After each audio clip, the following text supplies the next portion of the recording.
Elena Voss had 3 days before the debt collectors came for her mother, and they weren't the kind to accept late payments. They took their dues in blood and bone. So, when the contract from Marcus Kane's lawyer appeared before her, she saw the stark terms laid out in black and white. 1 year as his wife, 1 child to be his heir, unquestioning loyalty. He was a man 50 years her senior, a billionaire whispered to have founded his dynasty on the remains of his rivals. Elena signed it without hesitation. This wasn't a choice about victory, it was a desperate bid to survive another day. The collection notice arrived on a Tuesday, hand-delivered by 2 men who didn't bother knocking before they walked into Elena's apartment. She'd been folding laundry when the door opened. Her first thought was that she'd forgotten to lock it again, the 3rd time this month. Her second thought evaporated when she saw their faces. The taller one had a scar that split his left eyebrow. The shorter one wore gloves indoors. Elena Voss? Scarface asked, though his tone made it clear he already knew. Who's asking? People your mother owes money to. Elena's stomach dropped. She sat down the shirt she'd been folding, buying herself 3 seconds to think.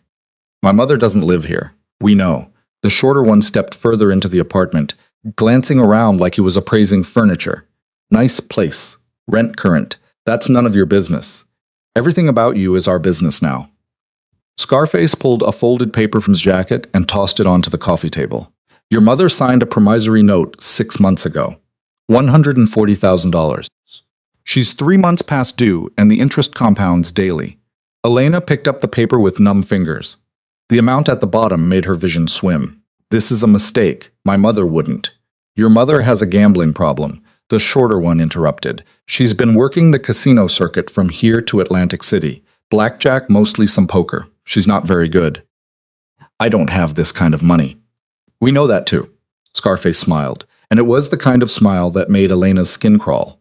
Which is why we're here to discuss alternative arrangements. I'm not. Relax. We're not that kind of collection agency.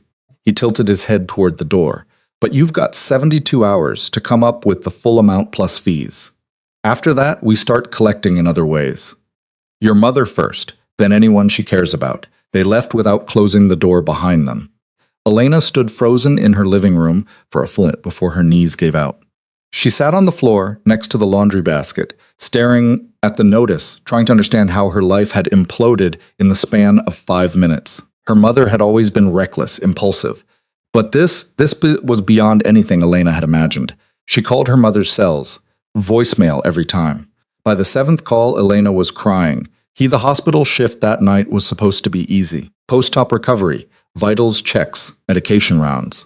Nothing dramatic, but Elena couldn't focus. She mixed up chart numbers twice, forgot to log a morphine dose, nearly gave the wrong patient their evening pills before another nurse caught her. You okay?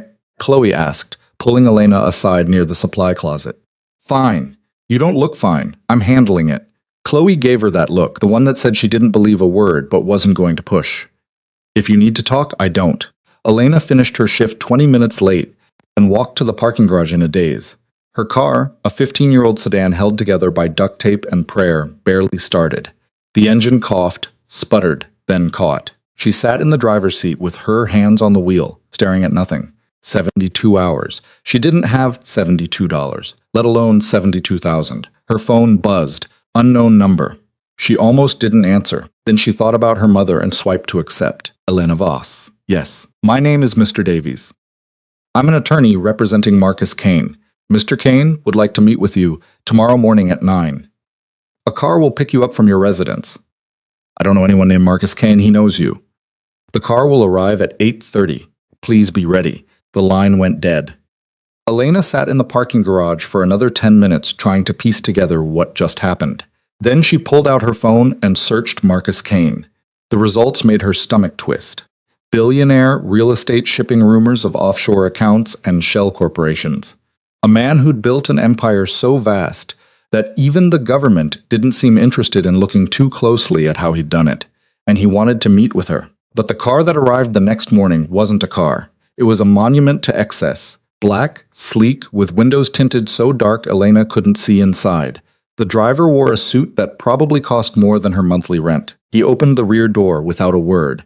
Elena hesitated. Every instinct screamed at her to walk away, But 72 hours had become 63, and desperation had a way of making bad ideas look reasonable. She got in. The interior smelled like leather and something else. Something expensive she couldn't name.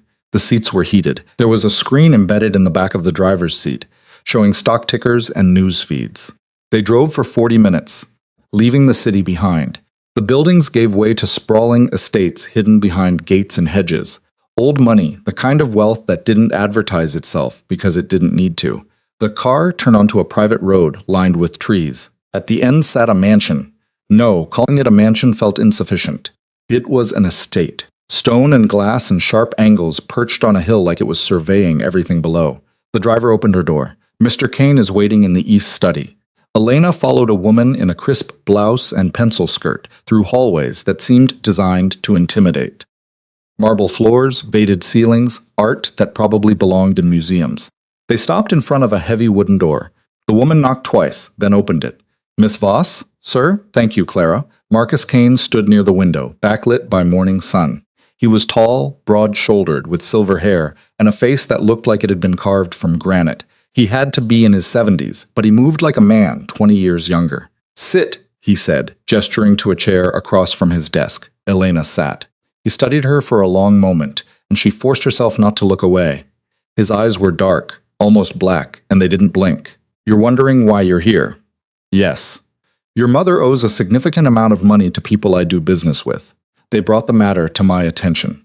I don't have the money to pay them. I know." He moved to his desk, sitting down with the kind of deliberate precision that made every gesture feel calculated.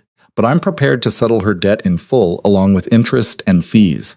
Elena's breath caught. "Why?" "Because I need something from you. I don't have anything you could possibly want." Marcus smiled, and it was the most unsettling thing Elena had ever seen. "You're young, healthy, capable of bearing children." The words hit her like a physical blow. "Excuse me, I need an heir. My siblings have been circling my estate for years, waiting for me to die so they can dismantle everything I've built. I won't allow that. But I have no children, no direct descendants. That needs to change. You want me to marry me, live in this house for 1 year, produce a child. After that, you're free to leave. Your mother's debt will be erased. You'll receive a settlement of $5 million, and you'll never hear from me again."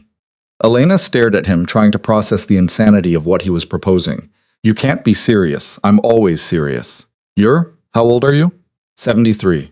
"And you think I'm going to marry you and have your baby because you'll pay off my mother's gambling debt?" "Yes." "You're insane."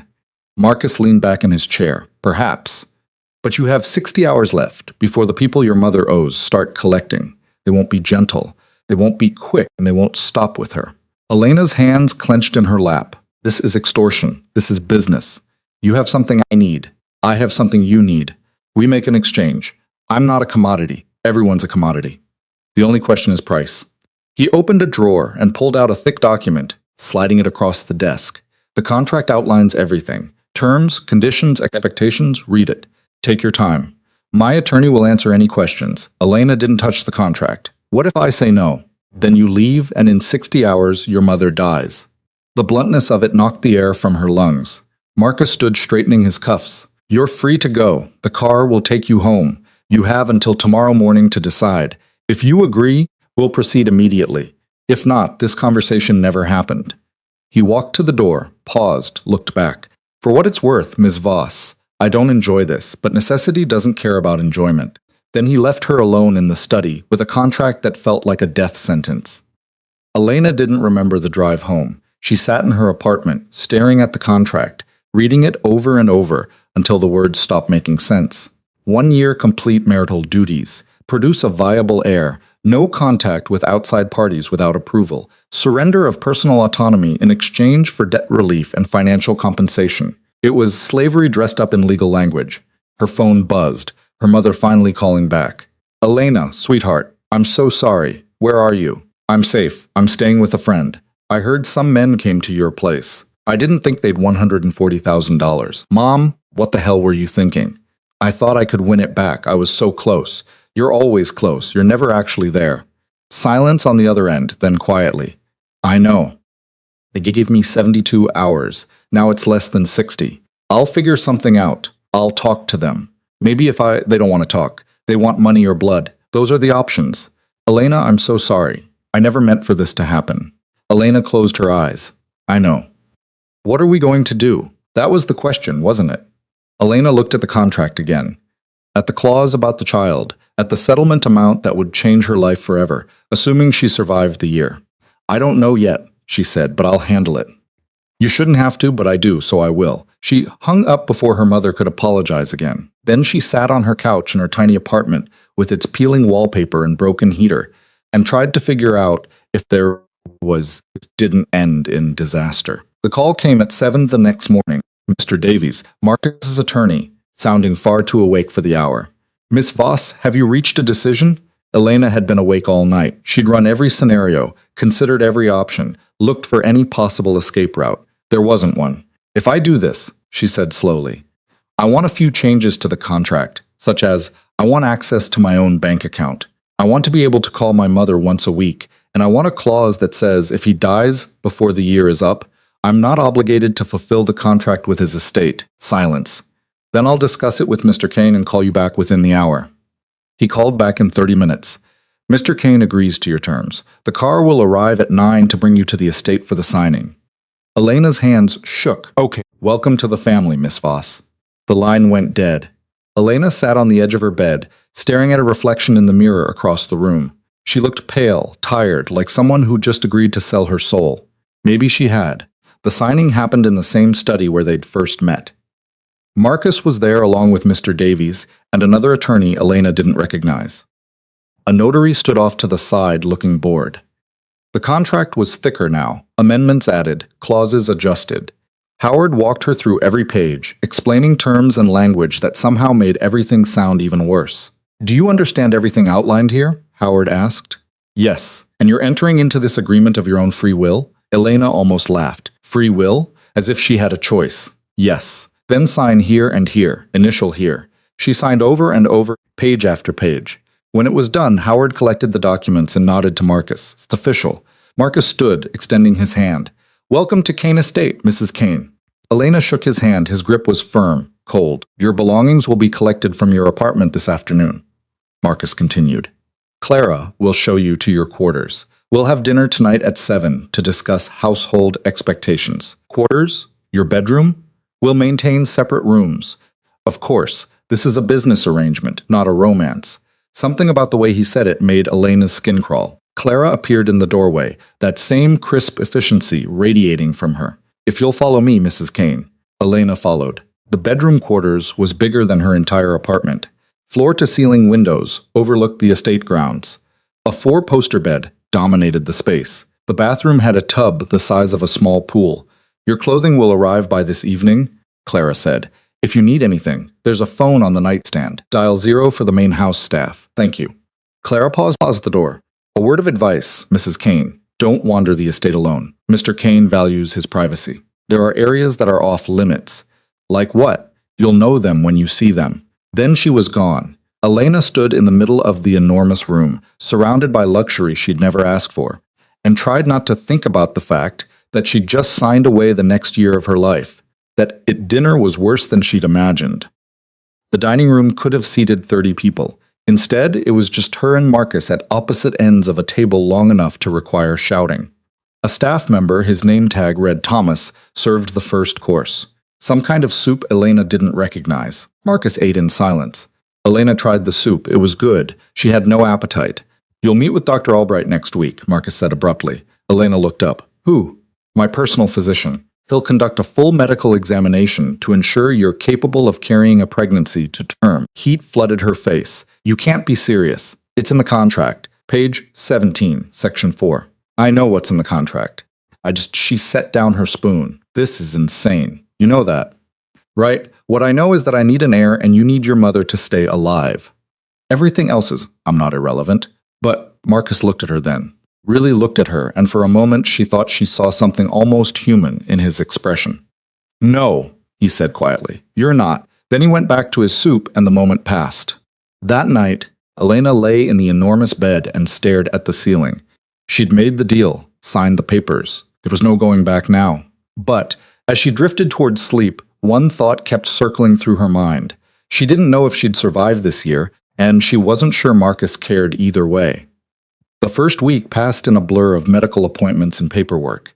Dr. Albright turned out to be a woman in her 50s with steel gray hair and the kind of clinical detachment that made Elena feel like a specimen under glass.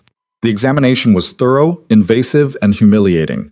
Blood work, ultrasounds, questions about her cycle that made Elena want to crawl out of her own skin. "Everything looks normal," Dr. Albright said, snapping off her gloves. "You're in excellent health. No barriers to conception that I can detect." "Great," Elena muttered. "Mr. Kane will be pleased." Elena doubted Marcus was capable of being pleased about anything. She'd seen him exactly 3 times since the signing. Once at dinner, where he'd eaten in silence and left before dessert. Once in passing in the hallway where he'd nodded and kept walking, and once through the window of his study, where he'd been on the phone, his expression carved from ice. The rest of the time she wandered the estate like a ghost. Clara had given her a map on the second day, an actual printed map, because the house was large enough to require one. Elena had explored carefully, testing the boundaries of her new prison. The library was on the second floor, filled with first editions and leather-bound volumes that probably cost more than her car. The sitting room had a grand piano no one seemed to play. The kitchen was staffed by people who looked at her with a mixture of pity and curiosity. And then there were the locked doors. She'd found the first one on the 3rd floor, at the end of a hallway, lined with portraits of stern-looking people who were probably Kanes from generations past. The door was heavy oak, with a keypad lock that blinked red when she tried the handle. The second locked door was in the west wing, near what looked like Marcus's private office. The third was in the basement behind a wine cellar that seemed to go on forever. Clara's warning echoed in her head. Don't wander the estate alone. There are areas that are off limits. Elena didn't push. Not yet. On the 8th day, she met the siblings. She was in the library trying to lose herself in a novel she couldn't focus on when the door opened and a man walked in without knocking. He was younger than Marcus, maybe mid-50s, with the same sharp features and dark eyes. But where Marcus's presence was cold and controlled, this man radiated something more volatile. Anger, maybe, or entitlement. "So you're the nurse," he said. Elena set down her book. "And you are?" "Julian Kane, Marcus's younger brother." He moved closer, studying her like she was something distasteful he'd found on his shoe. "I have to say, I'm impressed. I didn't think Marcus had it in him to pull off something this pathetic. Excuse me. Marrying a woman 50 years younger and bribing her to produce an heir. It's desperate even for him." Elena stood, keeping the chair between them. "I don't know what you want, but I want you to understand something." Julian leaned against the desk, arms crossed. "This house, this estate, the entire Kane empire, it should have been mine.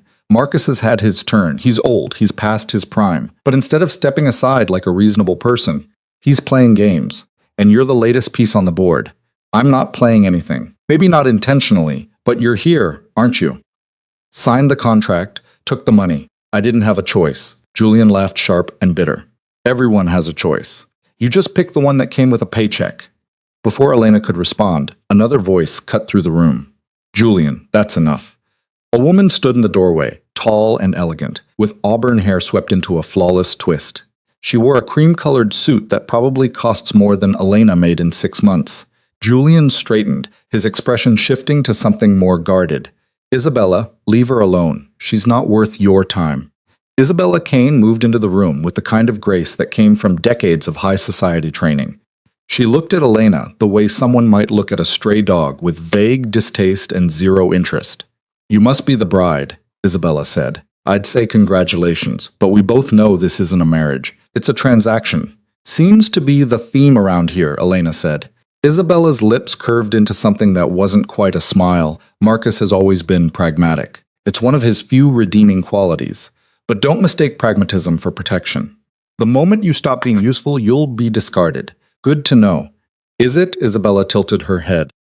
Because from where I'm standing, you look like someone who doesn't fully understand what she's gotten herself into.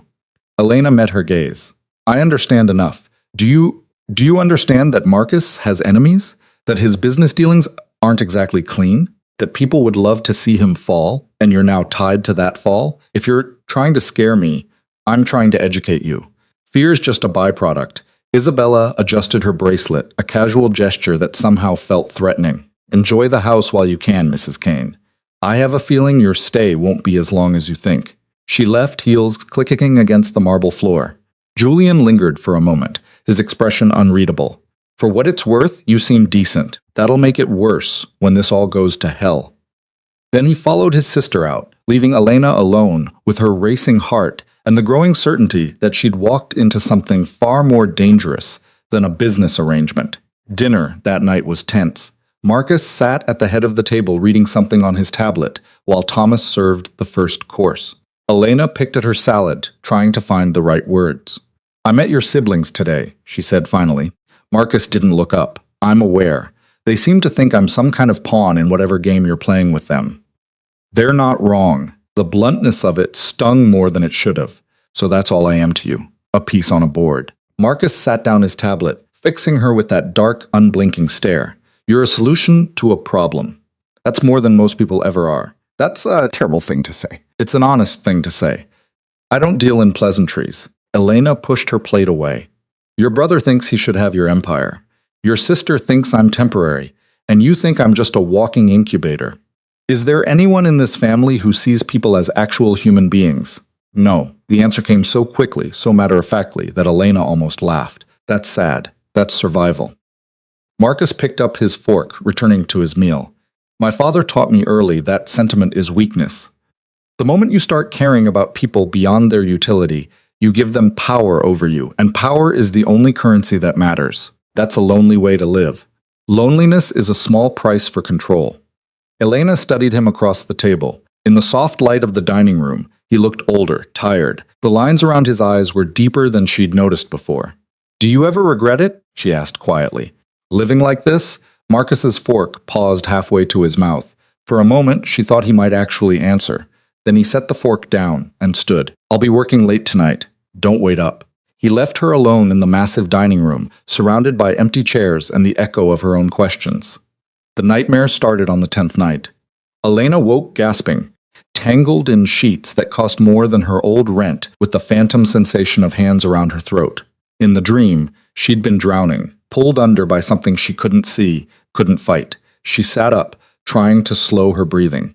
The clock on the nightstand read 3:47 a.m. She got out of bed, pulling on a robe, and walked to the window. The estate ground, stretched out below, illuminated by landscape lighting that turned everything silver and strange. In the distance, she could see the outline of the fence that marked the property line, 12 feet tall, topped with cameras, a prison disguised as paradise.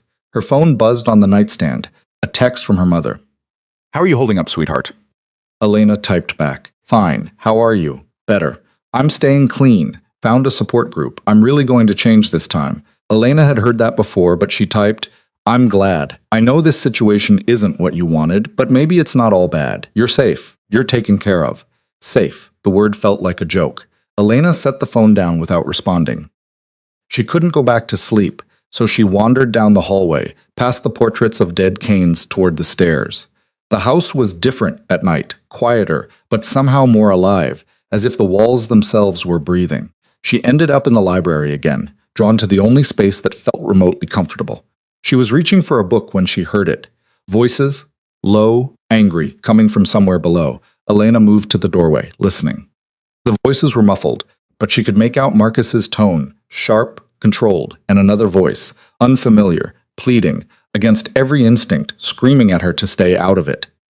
Elena followed the sound down the stairs, through the hallway, to a door she'd passed before, but never opened, one that led to what Clara had called the lower offices. The door was cracked open. Through the gap, she could see Marcus standing over someone, a man in a wrinkled suit on his knees, hands clasped. Please, Mr. Kane, I just need more time. You've had time. You've had extensions. You've had opportunities. Marcus's voice was ice. What you haven't had is results. The market shifted. The investment tanked. I couldn't have predicted. I don't pay you to make excuses. I pay you for outcomes. I'll fix it, I swear. Just give me another month. Marcus nodded to someone Elena couldn't see. A moment later, two men appeared, security probably, and hauled the kneeling man to his feet. Wait, please. You're done, Marcus said. Take him out. They dragged the man toward a side door. He was crying now, begging, promising things he'd never be able to deliver. The door slammed shut. Silence. Marcus stood alone in the room, adjusting his cuffs like nothing had happened. Elena stepped back, her heart hammering. She'd seen enough crime shows to know what "take him out" probably meant, and she'd just watched her husband, her temporary, contractual husband, order it like he was sending back a bad meal. She made it back to her room without being seen, but she couldn't shake the image of that man's face, or the fact that Marcus hadn't even blinked. The next morning, Marcus was at breakfast like always, reading his tablet, drinking coffee, acting like he hadn't possibly ruined someone's life 12 hours earlier. Elena sat down across from him, her stomach in knots. "Sleep well?" he asked without looking up. "No, the bed's uncomfortable. The bed's fine?" She hesitated. "I heard voices last night downstairs." Marcus's eyes flicked up. "Did you? Who was that man?" "Business associate. Former business associate." "What happened to him?" "He failed to deliver on his obligation, so I terminated our arrangement." "Terminated?" "Yes." Elena sat down her coffee cup. "What does that mean exactly?" Marcus folded his tablet, giving her his full attention. "It means he no longer works for me. It means his reputation in this industry is destroyed. It means he'll likely lose his house, his savings, and any credibility he had left. But he'll live, if that's what you're asking. And if I hadn't been asking, then the answer would be the same. I'm not a murderer, Elena. I'm a businessman. There's a difference." Something flickered in Marcus's expression. Amusement, maybe. Sometimes Elena pushed back from the table. "I can't do this." "Do what?"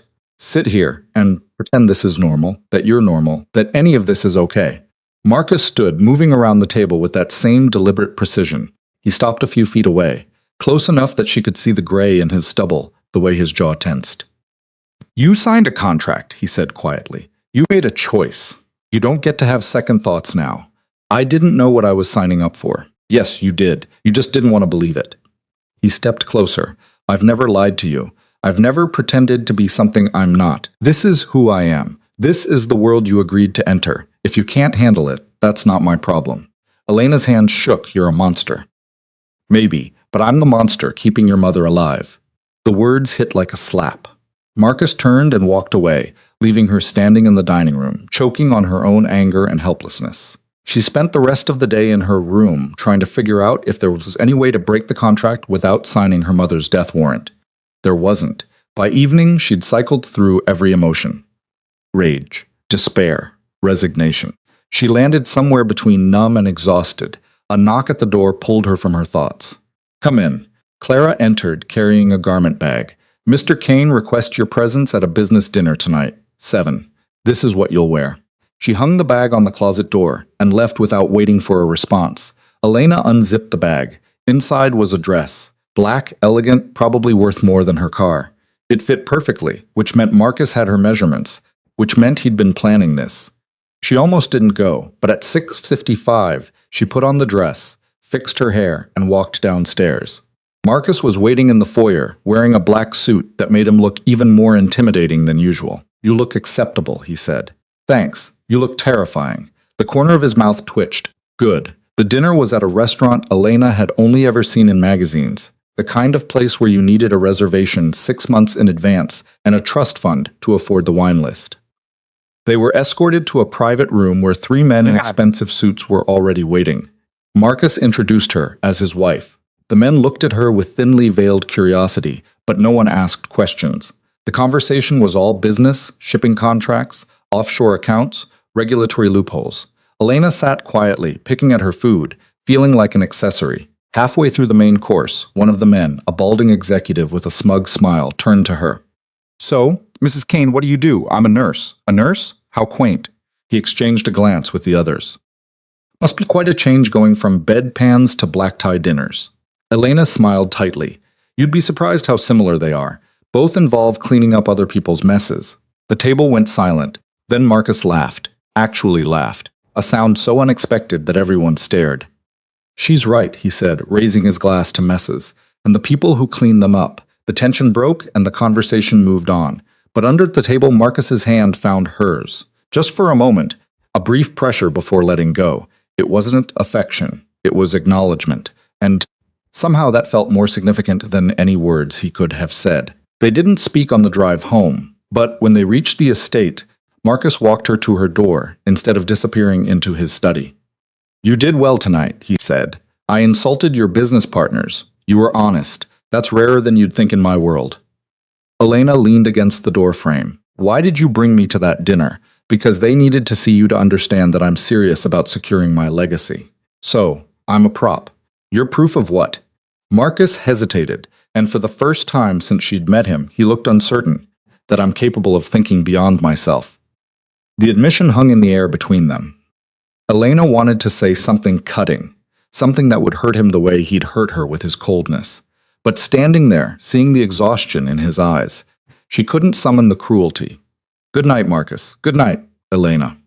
He turned and walked away, and Elena went into her room feeling like something had shifted, though she couldn't say what or if it mattered. All she knew was that the man she'd thought was a monster had just shown her something almost human, and that scared her more than anything else. The shift happened slowly in ways Elena didn't notice until she was already in too deep. It started with breakfast. Marcus began asking her questions. Not probing, not invasive, just surface-level inquiries about how she'd slept, whether the staff was treating her well, if she needed anything. Small talk from a man who seemed incapable of small anything. Then came the afternoons in the library. She'd be reading, and he'd appear with a file or a laptop, settling into the chair across from her without explanation. They rarely spoke, but the silence shifted from hostile to something almost comfortable. 3 weeks into the marriage, Marcus asked her to join him for dinner in the smaller dining room, a space that only sat 6 instead of 30.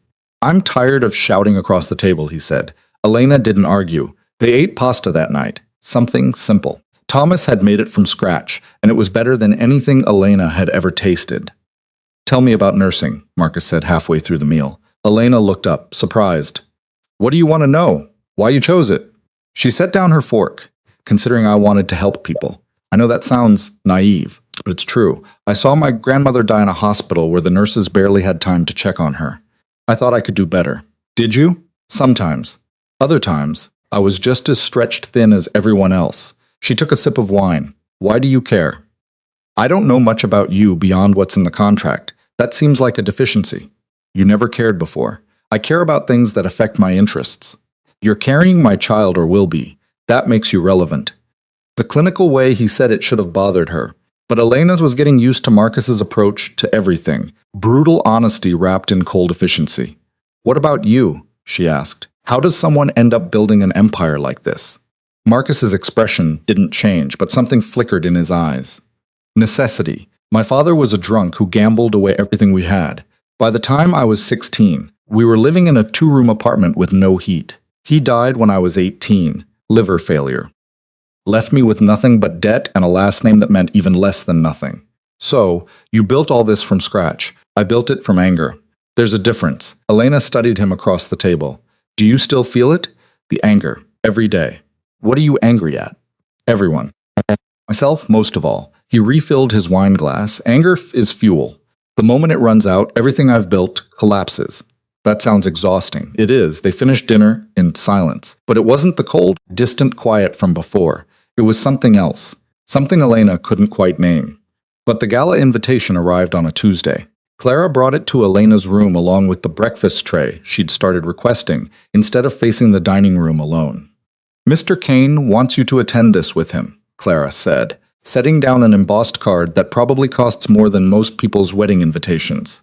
It's a charity event, very high profile. You'll need a gown. I don't have a gown. You will by Friday. A stylist is coming Thursday afternoon. Elena picked up the invitation. The Kane Foundation annual gala. She hadn't even known Marcus ran a foundation.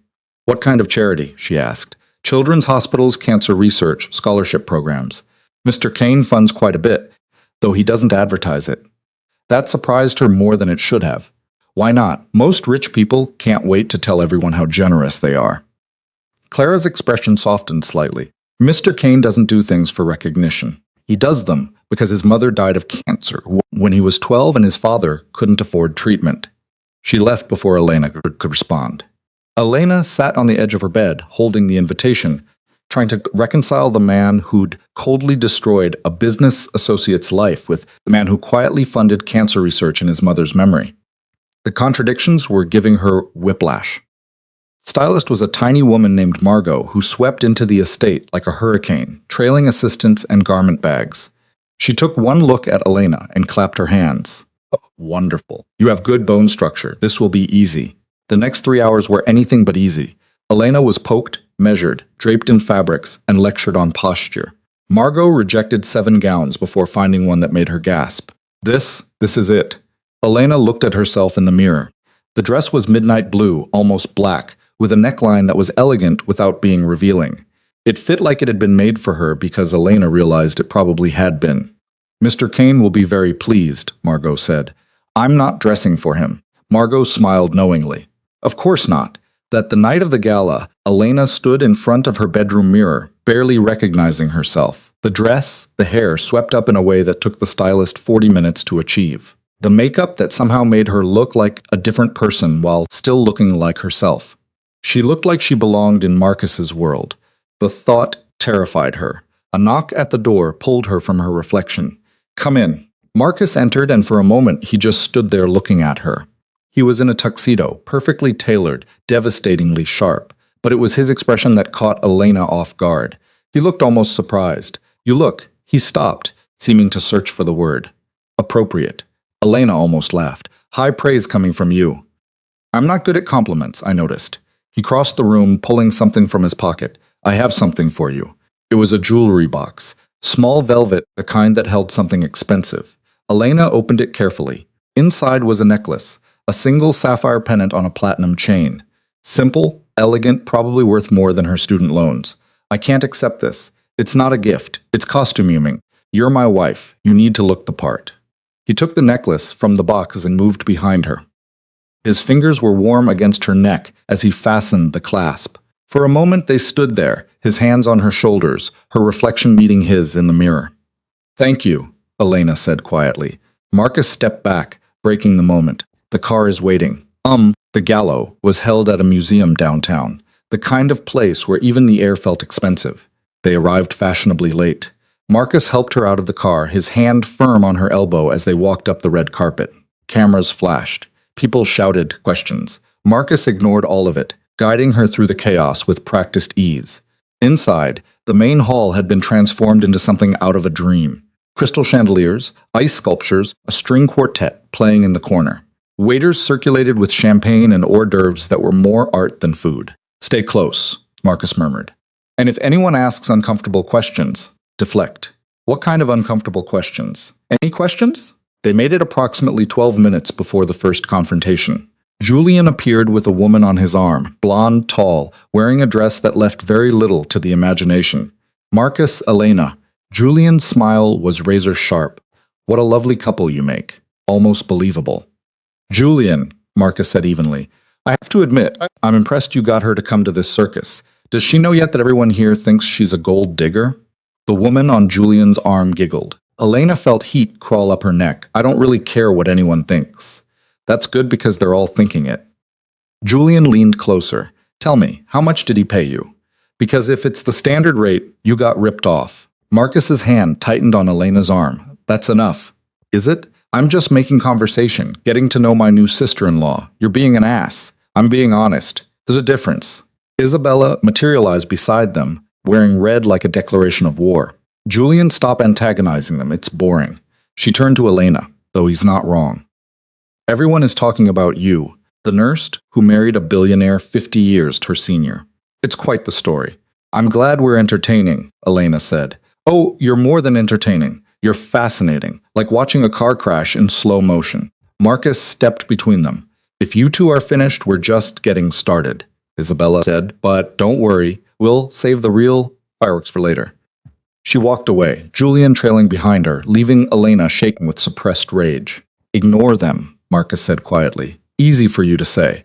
They're not calling you a gold digger. They've called me worse."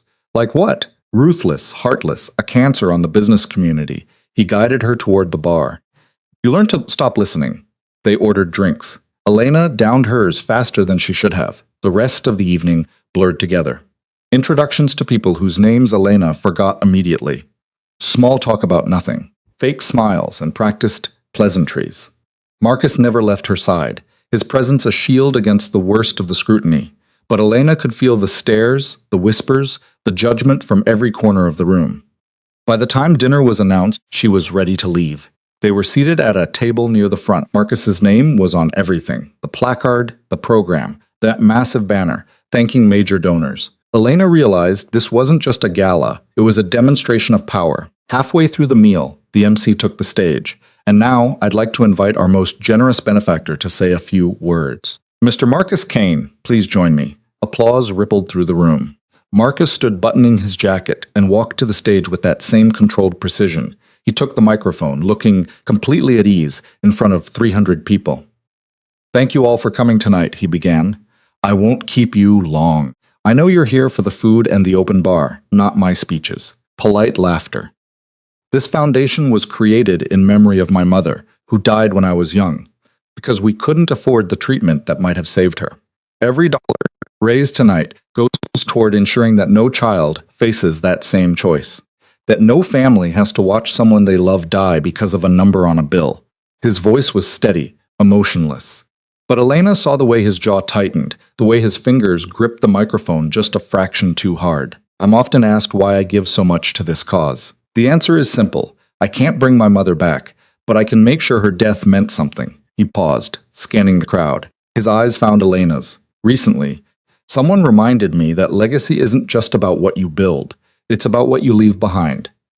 And I intend to leave behind a world where wealth doesn't determine whether you live or die. More applause.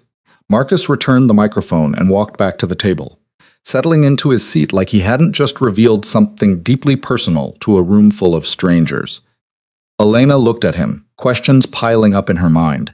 But before she could speak, Isabella stood at the microphone. I'd like to add something if I may, she said, her voice smooth as silk. Marcus's expression went cold. My brother is very generous, very philanthropic, very committed to his causes. Isabella smiled in the crowd. He's also very committed to controlling his legacy, which is why I'm sure you're all curious about a sudden woman young enough to be Hunter's granddaughter. Murmurs rippled through the room. Elena's stomach dropped.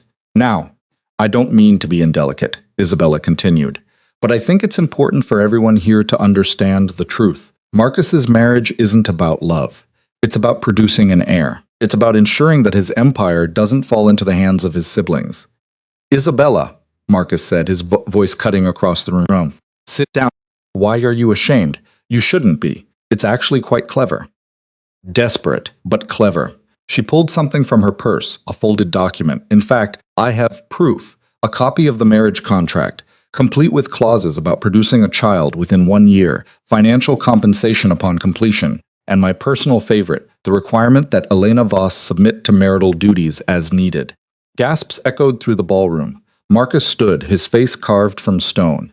Isabella held up the contract for everyone to see. This isn't a marriage. It's a business transaction. And I think the people supporting my brother's foundation deserve to know that the man they're celebrating bought himself a wife like she was a piece of real estate. Elena couldn't breathe. Every eye in the room was on her, on Marcus, on the contract being waved around like evidence in a trial. Marcus moved toward the stage, but Julian stepped into his path. Let her finish. Julian said, get out of my way.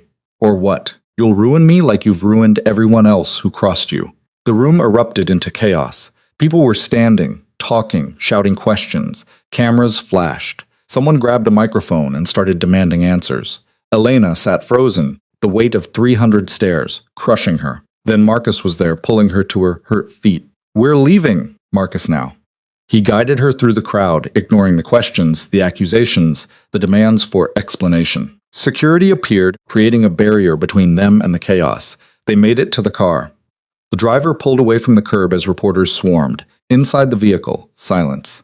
Elena's hand shook in her lap. She couldn't look at Marcus, couldn't speak. I'm sorry, he said finally. For what? For the contract, for bringing me here, for humiliating me in front of everyone, for all of it.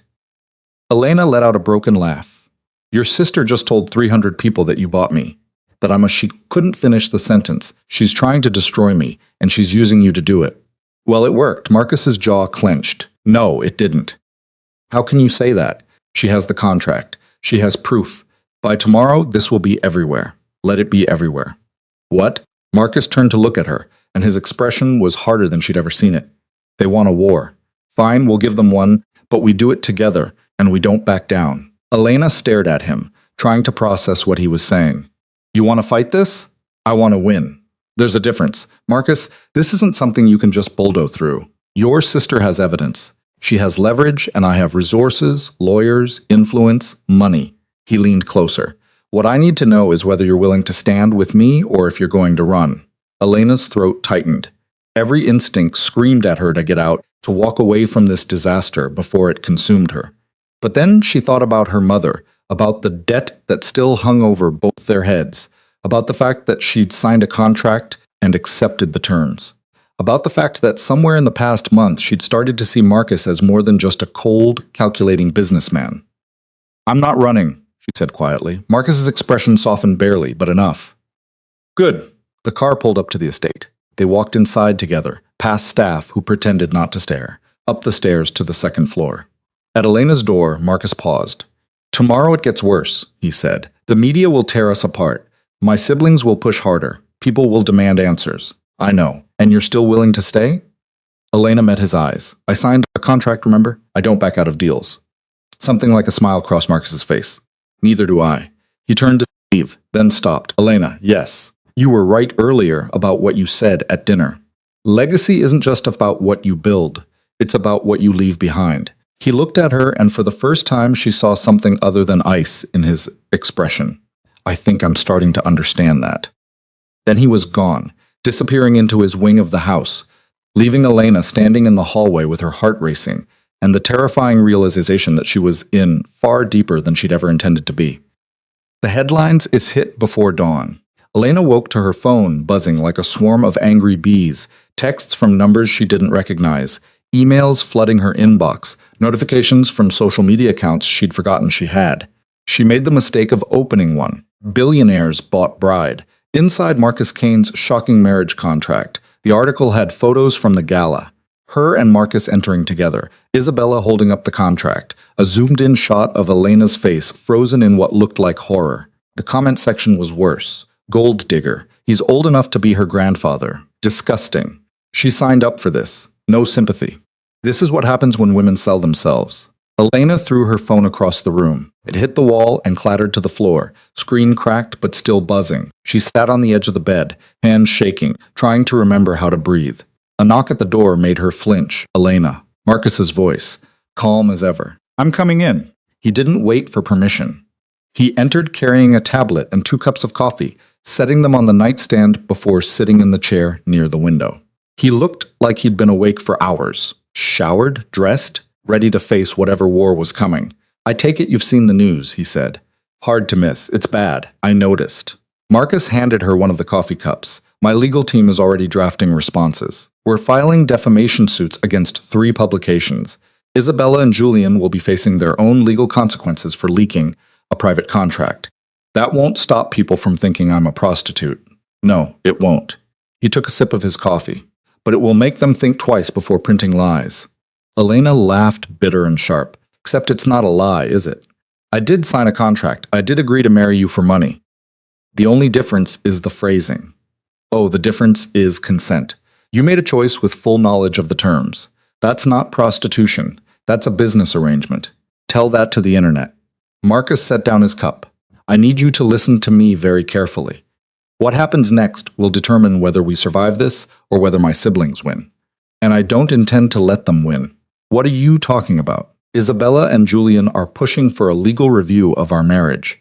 They're claiming it's fraudulent, that it violates public policy. They want it annulled." Elena's stomach dropped. "Can they do that?" "They can try. We have a hearing scheduled for next week. The judge will determine whether the marriage is valid or whether it was entered under duress or false pretenses. I signed the contract. How is that false pretenses? They're arguing you were coerced, that the debt hanging over your mother's head constituted undue pressure." That's Elena stopped because it wasn't entirely wrong. Marcus leaned forward, elbows on his knees. "Here's what I need from you. When we go to that hearing, I need you to tell the truth. All of it. How we met, why you signed, what the terms were. But I also need you to make it clear that you chose this, that despite the circumstances, you made a decision with full autonomy. And if I can't do that, then we lose. The marriage gets annulled. The contract becomes void, and your mother's debt reinstates immediately." The weight of it crushed down on Elena's chest. "So, I have to go into court and defend a transaction that everyone already thinks makes me a Marcus." Flinched at the word. "You're not don't. Elena stood pacing to the window. Don't tell me what I am or aren't. You bought a year of my life and the use of my body to produce an heir. If that's not prostitution, it's close enough that the difference doesn't matter.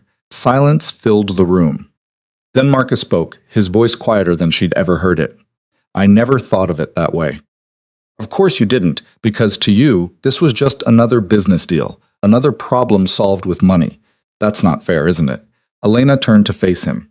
You saw a woman in a desperate situation, and you exploited it. You might have convinced yourself it was mutual benefit, but we both know I didn't have a real choice. Marcus stood, and for the first time since she'd met him, he looked genuinely shaken. You're right. Elena blinked. What? You're right. I saw an opportunity and I took it. I didn't think about what it would cost you. I didn't care. All I cared about was securing my legacy and beating my siblings. He moved closer, stopping a few feet away, but that was before. Before what? Before I knew you. Before I saw what this would do to you. Before I realized that you're not just a solution to a problem. You're a person who deserves better than what I've given you. Elena's throat tightened. Marcus, I can't undo the contract. I can't erase the fact that I put you in this position, but I can fight like hell to make sure you don't pay the price for my mistakes. He took a breath. So, I'm asking, will you stand with me in that courtroom? Not because you have to, not because of the contract, but because you want to. Elena looked at him. Really looked at him, at the man who terrified her when they first met, who'd been cold and calculating and ruthless, who was now standing in her bedroom asking for her help, instead of demanding it. If I do this, she said slowly, I need something from you. Name it. The truth. No more half answers. No more deflection. If we're going to stand together, I need to know who you really are. Marcus hesitated. Then he nodded. Ask me anything. Why do you hate your siblings so much? Because they represent everything I despise. Entitlement, laziness, the belief that they deserve what I built simply because we share DNA. He moved to the window, looking out at the estate. When our father died, I was 18. Julian was 16. Isabella was 14. I worked 3 jobs to keep us from starving. I clawed my way through business school on scholarships and spite. By the time I was 30, I'd built my first company. And what did they do? They showed up with their hands out, expecting me to give them positions they hadn't earned. Did you? Yes, because they're family, and I'm a fool. He turned back to her. I gave them both executive positions, paid them 6 figures to do jobs they were spectacularly unqualified for. Julian embezzled from the company within a year. Isabella leaked confidential information to a competitor. Both times I covered for them, fired other people to protect their reputations. Why? Because they're my siblings. Because some part of me still remembered when we were kids, and we only had each other. His jaw tightened, but they never learned. They never stopped seeing me as an obstacle to their inheritance.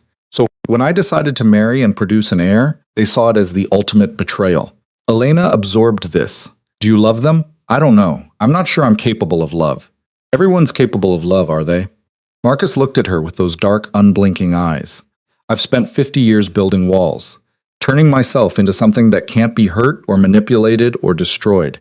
Love requires vulnerability, and vulnerability is weakness. That's the saddest thing I've ever heard. It's kept me alive. Has it? Or has it just kept you isolated? Marcus didn't answer. Lean across the room, stopping in front of him. You want me to stand with you in court to defend this marriage? To tell them it's real. But how can I do that when you won't even admit that you're capable of caring about another person? Because caring about you would make this worse. How? Because the moment I admit that you're more than a business arrangement, I give my siblings exactly what they want. Leverage, proof that I'm weakening, that my empire is built on sentiment instead of strength. Maybe your empire deserves to fall if it's built on nothing but anger and isolation. Marcus's expression cracked just for a second, but Elena saw it. The exhaustion, the loneliness, the weight of decades spent being something other than human. I don't know how to be anything else, he said quietly. Elena reached out, placing her hand over his. Then learn. The week before the hearing was a blur of preparation. Marcus's legal team descended on the estate like an invading army. Depositions, mock testimonies, strategy sessions that lasted until midnight. They drilled Elena on every detail. How she and Marcus met, what the contract said, why she agreed, whether she felt coerced. The lead attorney, a sharp-eyed woman named Patricia, didn't pull punches. They're going to paint you as either a victim or a villain, she said during one session. Victim means the marriage is invalid. Villain means you're a gold digger. Either way, you lose. So, we need a third narrative, which is Elena asks that you're a woman who made a difficult choice in impossible circumstances. That the contract might look transactional, but the relationship that developed is real. Elena glanced at Marcus, who sat across the table reviewing documents. Is it, she asked. Real? Patricia raised an eyebrow. That's not a legal question. That's a personal one. But for the purposes of this hearing, yes, it needs to be real. The hearing was held in a courthouse downtown, in a room that felt too small for the weight of what was happening. Elena sat beside Marcus at the defendant's table, hands folded in her lap, trying not to look at the gallery behind them. It was packed. Reporters, spectators, people who'd come to watch the spectacle. Julian and Isabella sat with their own legal team across the aisle. Isabella wore white because, of course, she did. Julian looked smug. The judge entered, a woman in her 60s with gray hair and an expression that suggested she'd seen every variation of human stupidity and was unimpressed by all of it. We're here to determine the validity of the marriage between Marcus Kane and Elena Voss. She said the petitioners claimed the marriage was entered under duress and false pretenses. Let's begin. Julian's attorney went first. He was a man in an expensive suit with a voice like gravel. Your Honor, the evidence is clear. Mr. Kane exploited Ms. Voss's desperate financial situation to coerce her into a marriage contract that treats her as a commodity. The terms of the agreement requiring her to produce a child, submit to marital relations, and surrender personal autonomy are unconscionable. This isn't a marriage, it's indentured servitude. He presented the contract, page by page, clause by clause, making it sound as ugly as possible. Elena felt the eyes of everyone in the room on her. Then it was Patricia's turn. Your Honor, while the contract may appear transactional, context matters. Miss Voss was facing a life or death situation. Her mother owed money to dangerous people. She had 72 hours to come up with a sum she could never pay. Mr. Kane offered her a solution. Was it unconventional? Yes. Was it coercive? No. She had the option to refuse. She chose to accept. The opposing attorney scoffed with a gun to her mother's head.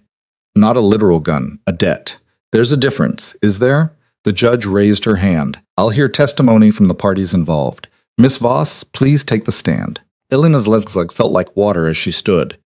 She walked to the witness stand, placed her hand on a book she didn't believe in, and swore to tell the truth. Julian's attorney approached.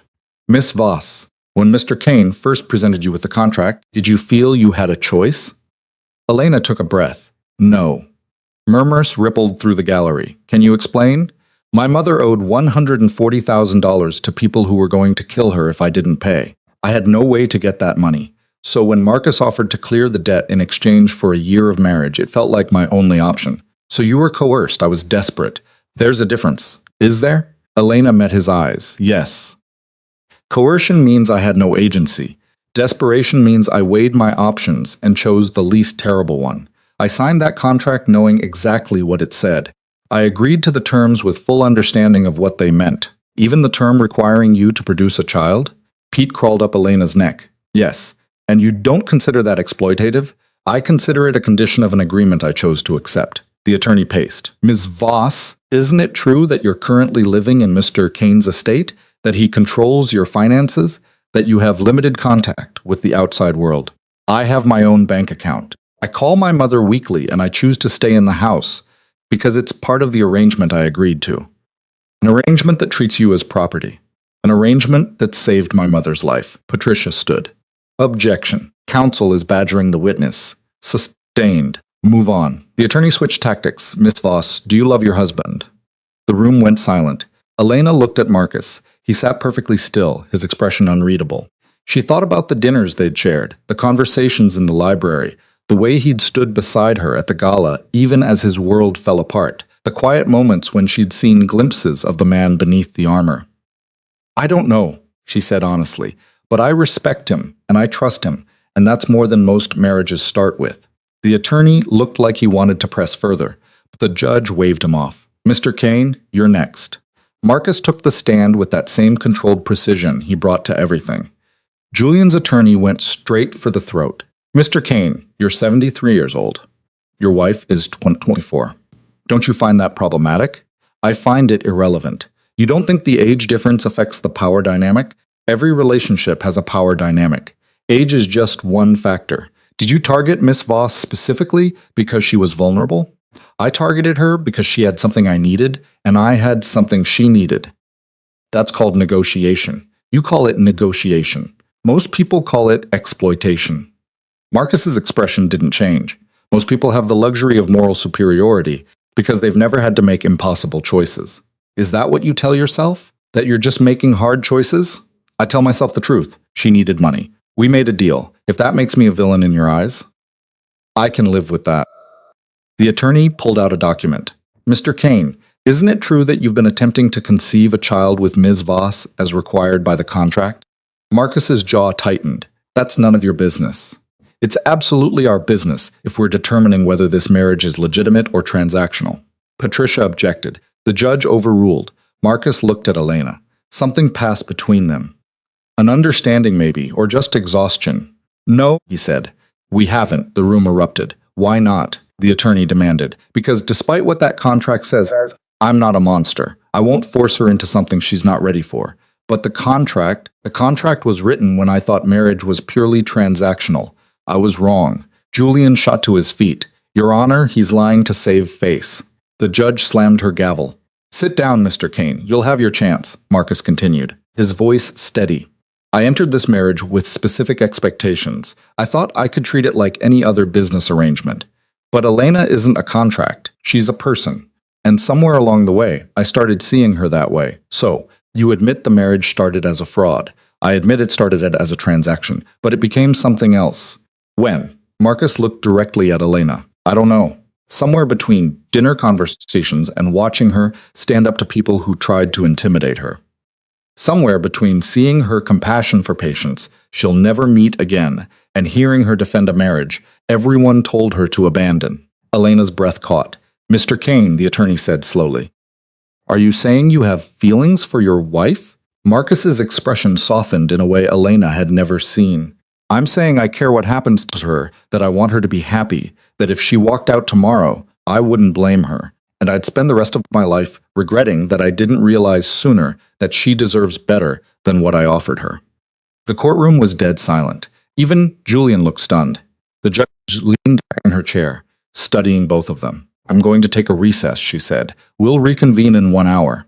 Elena and Marcus sat in a private room down the hall. Neither spoke. Finally, Elena broke the silence. Did you mean it? Which part? All of it. Marcus looked at her, and for once there was no calculation in his eyes. Just honesty. Every word. Why didn't you tell me before? Because I didn't know how. Because admitting I care about you means admitting I need you, and need is dangerous. Elena moved closer. You're an idiot. I know. You built this whole elaborate plan to get an heir and protect your empire, and you didn't account for the fact that you might actually develop human emotions. It's a design flaw. Elena laughed, surprising herself. A design flaw? I've never been good at the human parts of life. I noticed. Marcus reached out, hesitating, then took her hand. His fingers were warm, rougher than she expected. If we lose today, he said quietly, I want you to know that you're free. The debt is paid. Your mother is safe. You can walk away and never look back. And if we win, then you still have a choice. Stay or go. I won't hold you to a contract that was never fair to begin with. Elena squeezed his hand. What if I want to stay? Marcus's expression shifted. Hope, maybe, or fear. Why would you? Because you're right. This started as a transaction, but it became something else. And I want to see what that something else could be. Without contracts, without terms, just two people figuring out if they can make this work. I'm not good at relationships. Neither am I. We'll figure it out together. Marcus pulled her closer, resting his forehead against hers. I don't deserve you. Probably not, but I'm here anyway.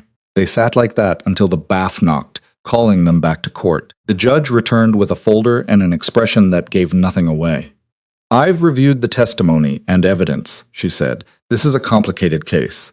The contract is certainly unusual, and the circumstances under which Ms. Voss agreed to it are troubling.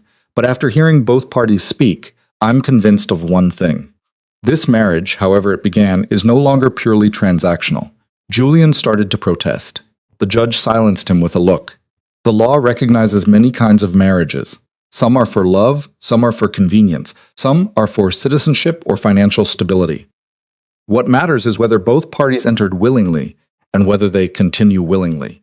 Based on the testimony I've heard, both Mr. and Mrs. Kane have demonstrated agency and choice. Therefore, I'm ruling that this marriage is valid. Relief flooded through Elena. Isabella looked like she'd been slapped. The judge continued. However, I'm also issuing a protective order. The contract in question is to be sealed. Any further public disclosure by family members will result in contempt charges. This matter is concluded.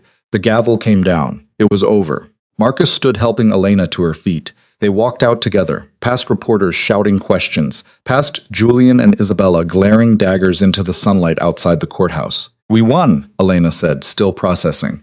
We won, Marcus confirmed. Now what? Marcus looked at her, and for the first time since she'd met him, he smiled. Really? Smiled. Now we figure out how to be married without a contract telling us how. Selena smiled back. Sounds terrifying. It does. Want to try anyway? Marcus took her hand, yes. And for the first time in months, Elena felt like maybe, just maybe, she'd made the right choice. After all, the drive back to the estate was quiet, but it was a different kind of quiet than before. Not the silence of strangers forced together by circumstance, but the silence of two people who just survived something and were still figuring out what came next. Marcus's hand rested on the seat between them. Elena stared at it for a long moment before reaching over and lacing her fingers through his. He glanced at her surprised, then tightened his grip. Thank you, he said. For what? For not running. For standing up there and defending something that probably didn't deserve defending. It deserved defending. We deserve defending. Elena looked out the window at the city passing by. Besides, I meant what I said. I want to see what this could be without the contract hanging over us. It might be a disaster. Probably, but at least it'll be our disaster. Marcus's mouth twitched into something almost like a smile. I'm not used to this. Used to what? Wanting someone to stay. The words hung in the air between them, honest and raw. Elena squeezed his hand. Get used to it. When they arrived at the estate, Clara was waiting in the foyer with an expression that managed to be both neutral and deeply concerned. Mr. Kane, your siblings are here. Marcus's jaw tightened. Where? The sitting room.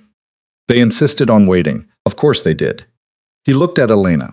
You don't have to be part of this. If we're doing this together, then I'm part of everything, including the ugly parts. Marcus stuttered for a moment, then nodded. All right.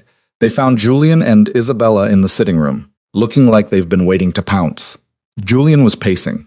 Isabella sat with her legs crossed, perfectly composed despite having just lost in court. Well, Julian said when they entered, the happy couple returns. Congratulations on your victory. I hope you enjoyed it. What do you want, Julian? Marcus's voice was flat, tired. What I've always wanted. What's rightfully mine? Nothing here is rightfully yours. You didn't build this. You didn't earn it. And she did.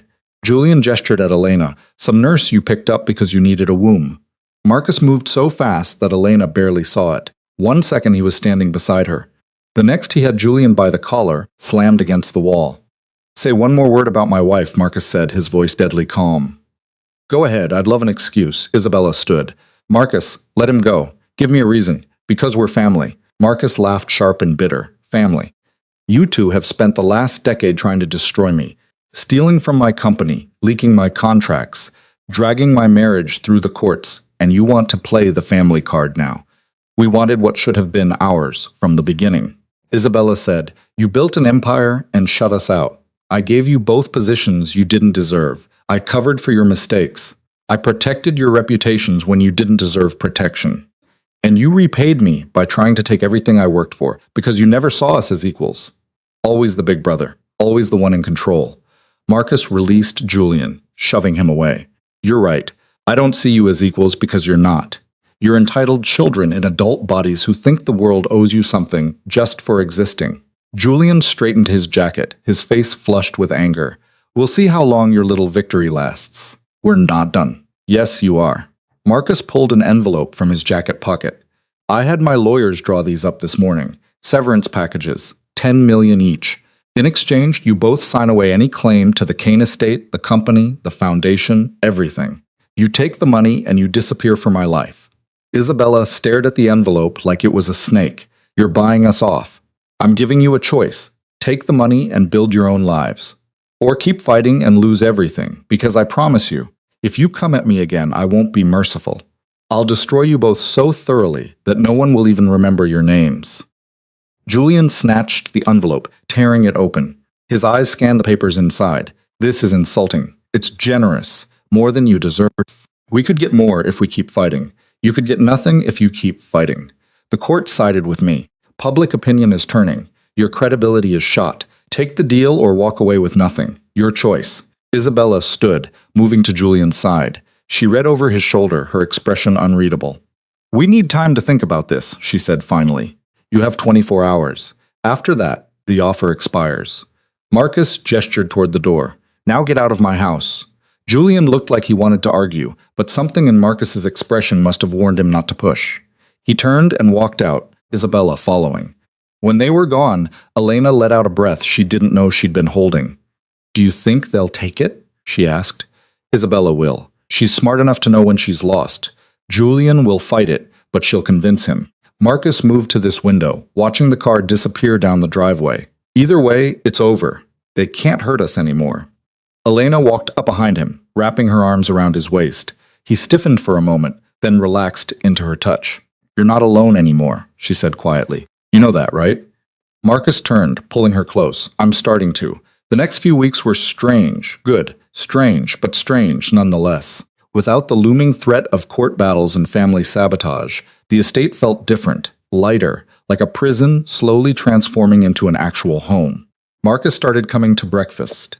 They'd sit at the smaller table, the one that didn't require shouting, and talk about nothing important. Weather, books, things Elena had seen on her walks around the grounds. He taught her chess. She was terrible at it, but he was patient in a way that surprised her. You're thinking too many moves ahead, he said one evening, watching her agonize over a bishop. Sometimes you just need to focus on the next step, says the man who plans everything 5 years in advance. I'm trying to learn. You're teaching me. Elena looked up from the board. What am I teaching you? That not everything needs to be controlled. That sometimes the best move is the one you don't plan for. She moved her bishop. He took it with his knight 3 moves later, but he was smiling when he did it. One night, Elena found Marcus in his study, surrounded by papers, looking more exhausted than she'd ever seen him. You should sleep, she said from the doorway. I have work to finish. It'll still be there tomorrow. I've never been good at stopping. Elena walked in, closing the laptop he was staring at. Then learn. You make it sound simple. It is simple. You just choose to make it complicated. She held out her hand. Come on, bed. I don't sleep much. I know, but you're going to try. He let her lead him upstairs to his room this time, not hers. She'd never been inside before. It was sparse, expensive, but impersonal, like a hotel room someone had lived in for decades without making it theirs. This is depressing, Elena said, looking around. It's functional. It's sad. She sat on the edge of his bed. When's the last time you did something, just because you wanted to? Not because it served a purpose or advanced a goal, just because it made you happy. Marcus thought for a long moment. I don't know. That's what I thought. Elena patted the space beside her. Lie down. Elena, just lie down. No agenda, no contract, just 2 people existing in the same space. He hesitated, then did as she asked. They lay side by side on top of the covers, not touching, staring at the ceiling. This is strange, Marcus said. Good strange or bad strange, I don't know yet. Elena turned onto her side, facing him. Can I ask you something? Anything. Do you ever wish things had been different? That you'd met someone when you were younger? Had a normal marriage? Marcus was quiet for so long that Elena thought he might not answer then. No, because if things had been different, I wouldn't have met you, and despite the mess of how we got here, I can't bring myself to regret that. Elena's throat tightened. Marcus. He turned to face her. I know I'm not what you imagined when you thought about marriage. I'm too old, too damaged, too set in my ways. But I'm trying. For the first time in my life, I'm trying to be something other than what I've always been. I don't need you to be different. I just need you to be honest. I'm terrified of losing you. The admission came out rough, like he'd pulled it from somewhere deep. Elena reached out, cupping his face. I'm not going anywhere. You should. You deserve better than this. Better than me. Stop telling me what I deserve. I'm a grown woman. I can decide for myself. She moved closer, eliminating the space between them. And I'm deciding to stay. Marcus closed his eyes. I don't know how to do this. How to be a husband, how to let someone in. Then we'll figure it out together. No contract, no rules, just us making it up as we go. He opened his eyes and Elena saw something in them she'd never seen before. Vulnerability, hope, fear, all mixed together. I care about you, he said quietly. More than I know how to express. I know. Do you care about me? Elena smiled. I wouldn't be here if I didn't. He kissed her then. Not the perfunctory kiss from their wedding ceremony, but something real. Something that tasted like possibility and the beginning of something neither of them had planned for. When they broke apart, Marcus rested his forehead against hers. Stay, he said. Tonight, just stay. Elena didn't answer with words. She just settled against him, her head on his chest, listening to the steady rhythm of his heartbeat. They fell asleep like that together. Without contracts or conditions, just two people who'd found each other in the wreckage of impossible circumstances. Julian and Isabella signed the papers 3 days before the deadline. Marcus's lawyer called with the news while he and Elena were having breakfast. He listened, said, "Thank you," and hung up. They took it? Elena asked. They took it? How do you feel? Marcus sat down his coffee cup, relieved, sad, both. He looked at her. They're my siblings. I spent decades trying to protect them from themselves, and now they're just gone. That's not on you. They made their choices. I know, but knowing doesn't make it easier. Elena reached across the table, taking his hand. You gave them a way out, a generous one. What they do with it is up to them. I hope they make something of it. I hope they prove me wrong about who they are. That's very optimistic for you. You're a bad influence. Elena grinned. The worst. 2 months later, Elena woke up feeling off. Not sick exactly, just wrong. She made it to the bathroom before throwing up, which seemed like a small victory until she did it again the next morning. And the morning after that, on the 4th day, she took a test. 2 lines. She stared at it for a full minute trying to process what it meant. She was pregnant. The child that had been a contract requirement, a business term, a condition of an agreement she'd signed in desperation. Except now it wasn't any of those things. Now it was something she and Marcus had created together. Not because a piece of paper said they had to, but because they'd chosen to build something real. She found Marcus in the library reading something on his tablet. We need to talk, she said. He looked up immediately, reading her expression. What's wrong? Nothing's wrong. I think maybe I don't know yet. She sat down across from him. I'm pregnant. Marcus went completely still. You're certain? I took 3 tests, all positive. He set down the tablet. How do you feel? Terrified, excited, confused, all of it at once. She looked at him. How do you feel? Marcus stood moving to the window. He was quiet for so long that Elena started to worry. Then he spoke, his voice rough.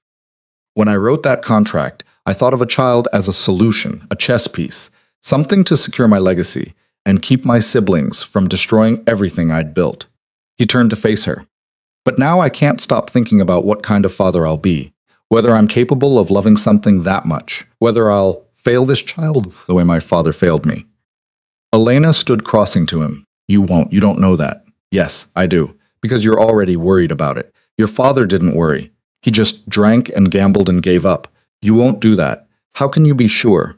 Because I know you. Because I've seen you change. Because the man who wrote that contract isn't the same man standing in front of me now. Marcus pulled her close, holding her like she might disappear. I'm going to be terrible at this. Probably. So will I, but we'll be terrible together. He laughed, the sound muffled against her hair. That's not reassuring. It's honest. I suppose it is. He pulled back, looking at her. Are you happy? Elena considered. I think so. It wasn't planned this way, but I don't think the best things ever are. No, they're not. He kissed her then, and Elena felt something shift. The final piece of the transaction falling away. The last remnant of the contract dissolving. What was left was just them, a family. Messy and complicated and completely unplanned, but real. The pregnancy was not easy. Elena was sick for the first 3 months, exhausted for the next 3, and uncomfortable for the final stretch. Marcus hovered like an anxious shadow, which would have been annoying if it hadn't been so endearing. He insisted on going to every doctor's appointment, asked 1,000 questions, read every book on parenting he could find. You're going to be insufferable, Elena said one night, watching him take notes on infant sleep schedules. I prefer thorough. You prefer control. That too. Dr. Albright monitored everything closely. Too closely, in Elena's opinion, but Marcus insisted, and eventually Elena stopped fighting it. At the 20-week ultrasound, they found out they were having a girl. Marcus cried, actually cried. He tried to hide it, turning away and pretending to study the ultrasound screen, but Elena saw. You okay? She asked. I have a daughter, he said, his voice cracking. I'm going to have a daughter. Terrifying, right? Absolutely. Elena's mother visited twice during the pregnancy. The first time was awkward. Too much history, too much guilt, but the second time was better. They really talked about the past, about mistakes, about forgiveness. I'm proud of you, her mother said one afternoon, sitting in the garden with Elena. I know this isn't how you planned your life, but you made it work. I didn't have much choice. You always had a choice. You just chose to survive. That's not weakness. That's strength. Elena looked at her mother, older, quieter, sober for 6 months now. Are you doing okay? Better. Some days are hard, but I'm trying. Really trying this time. That's all any of us can do. Her mother smiled. When did you get so wise? Probably around the time I married a 73-year-old billionaire and ended up in court defending our marriage. They both laughed, and it felt like something breaking and healing at the same time. Her mother reached over, taking Elena's hand. I need to say something. I've been practicing it for weeks, but it never sounds right. Mom, no. Let me get this out. She took a breath. What I did to you was unforgivable. I put my addiction before your safety. I created the situation that forced you into that contract, and no matter how well things turned out, I can't pretend that makes it okay. Elena's throat tightened. You were sick. I was sick, and I refused to get help. There's a difference. Her mother's eyes were wet. You were 24 years old. You should have been worrying about student loans and bad dates, not whether your mother was going to get killed over gambling debts. I stole that from you. I stole your choices. I made my choice. You made the only choice I left you with, and I have to live with that. She squeezed Elena's hand. But I also want you to know that I'm getting help now. Real help, therapy, meetings, the whole thing. Because I don't want to be that person anymore. The one who destroys everything she touches. You didn't destroy me. No, but you saved yourself in spite of me, not because of me. And I'm grateful you did. Her mother wiped her eyes. You're going to be a mother soon, and you're going to be terrified sometimes that you'll mess up the way I did. But you won't, because you already know what not to do. You learned from watching me fail. Elena pulled her mother into a hug, both of them crying now. I forgive you, Elena whispered. I don't know if I should, but I do. Thank you, her mother said. I'll spend the rest of my life trying to deserve it. Labor started 3 weeks early because of course it did. Nothing in Elena's life had ever gone according to plan. So why would this? Marcus drove her to the hospital going exactly the speed limit because he was terrified of getting pulled over. Elena would have found it funny if she wasn't in the middle of a contraction. You're doing great, he said. I'm not doing anything yet. This is just the warm-up. Still, you're very brave. Ask me again in 6 hours. 14 hours later, covered in sweat and exhausted beyond measure, Elena held their daughter for the first time. She was tiny, perfect, screaming her head off.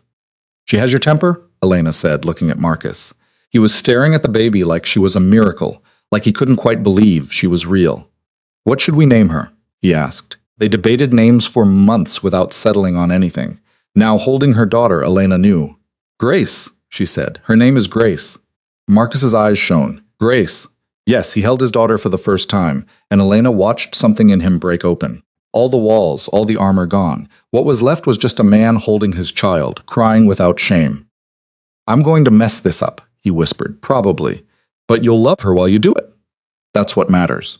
The first year was chaos, sleepless nights, endless diapers, the constant terror that they were doing everything wrong. But they survived it together. Marcus scaled back his work, delegating more than he ever had before. He wanted to be present, to be the father he'd never had. Elena went back to nursing part-time when Grace turned 6 months old, not because she had to, but because she wanted to, because it was part of who she was. They argued sometimes about parenting styles, about boundaries, about Marcus's tendency to treat their daughter's development like a business project, requiring strategic planning. She's 8 months old, Elena said one night, finding him reading a book on early childhood cognitive development. She doesn't need a curriculum. I'm just researching best practices. You're obsessing. There's a difference. Not really. Elena sat beside him, taking the book. She needs us to love her, to keep her safe, to let her figure things out at her own pace. That's it. The rest is just noise. Marcus was quiet for a moment. What if my best isn't good enough? Then it isn't, and she'll survive anyway. Kids are resilient. Were you resilient? Elena thought about her childhood, about watching her father leave, about her mother spiral into addiction, about all the ways she'd had to raise herself. I survived, she said. That's not the same as resilient, but I learned. And Grace has something I didn't have. What's that? Two parents who actually give a damn, who show up, who try. She leaned against him. That's more than enough. But they worked through it, because that's what people did when they chose each other every day. On their second anniversary, the anniversary of the contract signing, not the wedding, Marcus had something made, a new document, simple, one page. It wasn't a contract. It was vows, the ones they should have written the first time. They stood in the garden, just the two of them, with Grace sleeping in her carrier nearby. I promise to choose you, Marcus read, not because a contract requires it, not because it serves a purpose, but because you make me want to be something other than what I've always been. You make me want to be better, to be worthy of the life we're building together. Elena's turn. I promise to stay, not because I'm trapped, not because I'm obligated, but because somewhere in the mess of how we started, I found something I wasn't looking for. I found someone worth staying for. I found home. They signed it together. Both copies, one for each of them. No lawyers, no witnesses. Just two people choosing to be married for real this time. You know what's funny? Elena said afterward, holding her copy of the vows. What? If someone had told me 2 years ago that I'd be standing here voluntarily, recommitting to a marriage that started with a contract, I would have thought they were insane. And now I think maybe the insane parts of life are the ones worth living. Marcus pulled her close. I love you. It was the first time he'd said it just like that. No qualifications, no hedging. Elena smiled against his chest. I know, that's it. I finally say it and you give me I know. What do you want me to say? The traditional response would be nice. Elena pulled back, looking at him. I love you too, you impossible man. I have for months. I was just waiting for you to catch up. He kissed her and Grace chose that moment to wake up and start crying. They both laughed. Perfect timing, Marcus said. She's your daughter. Of course, she has perfect timing. 5 years later, the estate looked different. There were toys scattered across the sitting room, drawings on the refrigerator, a swing set visible through the library windows. Grace was starting kindergarten. She had Marcus's dark eyes and Elena's smile, and a personality that was entirely her own. She was fearless in a way that terrified both her parents, climbing things she shouldn't, asking questions that had no easy answers, demanding to know why things were the way they were, and whether they could be different. She's going to rule the world one day, Elena said, watching Grace negotiate with Marcus over bedtime. Or destroy it, Marcus muttered. Both, probably. The Kane Foundation had expanded, adding programs for families in crisis, for people trapped by debt, for women who needed a way out but couldn't see one. Elena ran those programs. Marcus funded them. Together, they'd turned his empire into something that actually helped people instead of just accumulating more wealth. It had been Elena's idea 6 months after Grace was born. We should do something with all this money, she'd said one night. We are. The foundation already exists. No, I mean something that actually addresses the problem I faced. Women who are desperate, who don't have choices, who end up in situations like I did. Marcus had looked at her. What are you proposing? A fund for people trapped by predatory debt. We pay it off, no strings attached. Give them a chance to start over without having to sell themselves to do it. That's going to be expensive. You're a billionaire. You can afford it. He'd created the fund the next week. The Grace Initiative, he'd called it. Elena had argued for a different name, but he'd insisted. Our daughter exists because you were trapped by debt. He'd said, this way we turn something terrible into something good.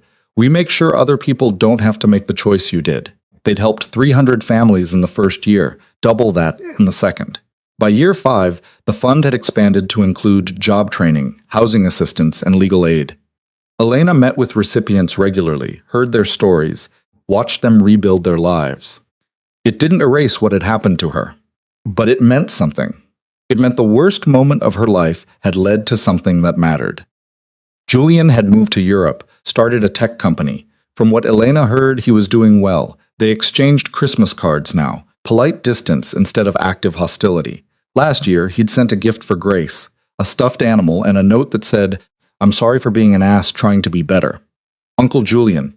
Marcus had stared at the note for a long time. Are you going to respond? Elena had asked. I don't know what to say. Start with thank you. See where it goes from there. He'd written back. A short email, nothing profound, but it was something.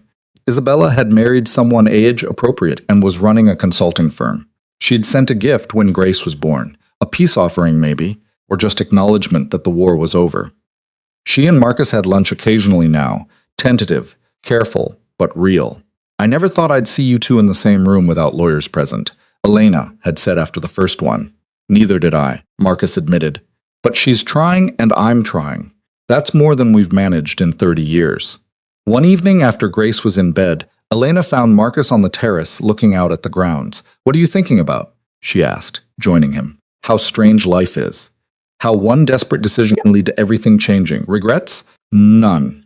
He pulled her close. "I thought I knew what I wanted when I wrote that contract. Control, legacy, proof that I'd won. But what I got was so much better than anything I'd planned."